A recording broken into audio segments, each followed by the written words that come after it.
Sim, a reunião é tomar lugar acaba, nós reunimos com o ministro, representante de Holanda, senhor Arkemout, e dentro da reunião que nós estávamos tendo, nós a percurar de palavra, seja atividade concreta ou follow-up. Nenhuma reunião não queda solamente papia. Então, nossa palavra, dentro da reunião, dentro do encontro, seja follow-up ou uma atividade concreta que lo tenho que tomar lugar no próximo dia ou luna que está vindo. Então, o ministro notava distinto, nossa palavra com o ministro, que hopefully nós vamos ter uma reunião com o sindicato na enseñanza para que nós concretar toda a palavra assim, for de começamento de seu ministerskap.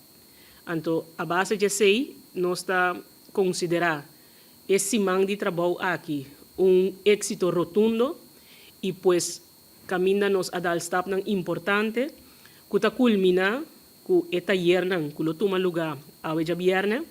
Então, o taller aqui, está 3 diferentes talleres que o intervalo de enseñanza para participar, seja membro ou não membro de DUN. Então, esse nos está culminar de forma aqui.